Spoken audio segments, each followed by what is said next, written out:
Getting leaders to be active in your community isn't easy, but in this teamwork, we're going to be discovering how you can help them get engaged, speak authentically, and create some great conversation.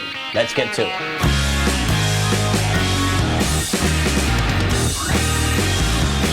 Hello and welcome to Teamwork. I'm Dan Thomas, and in these videos I help you create engagement, collaboration and communities that thrive. In this episode I'm going to be talking about how to get your leaders engaged in your community and create authentic communications and add value to your business. But before we jump into that, let's have a look at some bad examples of leadership communications and how we might be enabling that to make it even worse. Number one, the randomer. Appearing at random times on different days and different weeks, and sometimes not at all.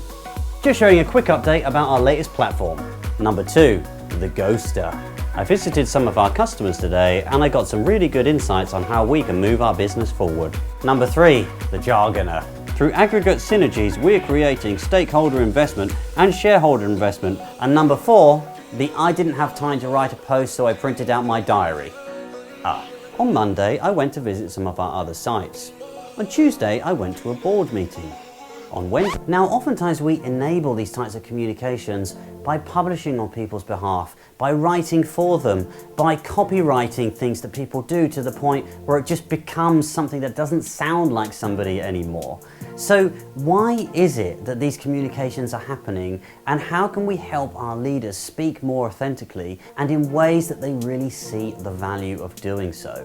A lot of times you hear, I don't have time to do this thing, I don't have time to create this communication. This isn't a time thing, this is a priority thing. It's not being given the priority that it deserves, so it's going low down on the pecking order, it's not getting a lot of time invested into it, and you're having to make up with it with all these other things. The best thing you can do is talk to your leader about how valuable these communications are, and I recommend that you relate these communications back to their priorities and you look at what you're communicating and say, how can we help this leader achieve their priorities? So let's have a look at how that conversation might work. Hi Derek.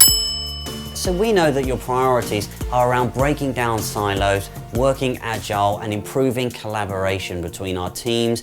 So I think one way that we can really achieve that is we get regular updates from you, letting them see what each other is doing so they can support each other and get solutions faster.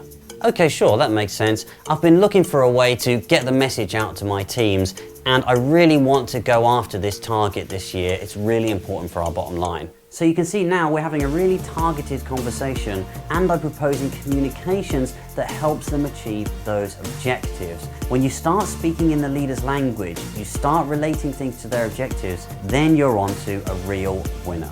Now the next thing is the format. Too often we go after videos and the videos end up looking like this.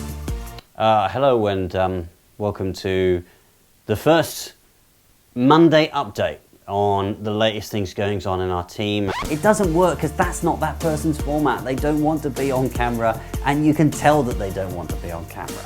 Some people might want to write or podcast, or some people might prefer face-to-face, so you might actually record them in their face-to-face meetings rather than creating content specifically.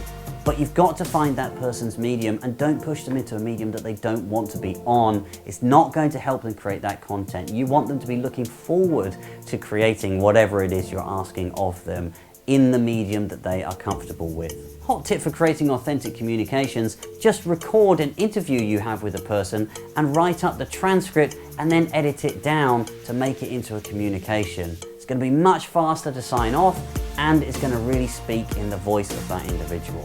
And then lastly, the whole point of creating engagement is that there's someone to engage with. Help that leader by putting time in their diary, or perhaps summarizing comments that they get and getting their feedback on those. You don't want the ghost town when something goes out there, loads of people comment and absolutely nothing happens. It does not help create an authentic communication.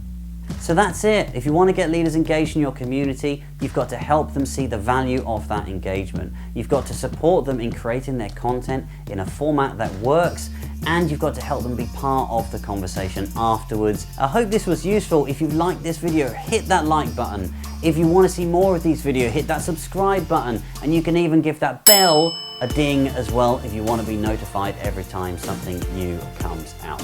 And with that, we're at the end of another episode of Teamwork. See you all again next time.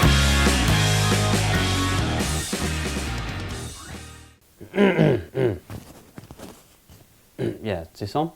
Where do I look? Oh, where? Oh, what, straight? Okay.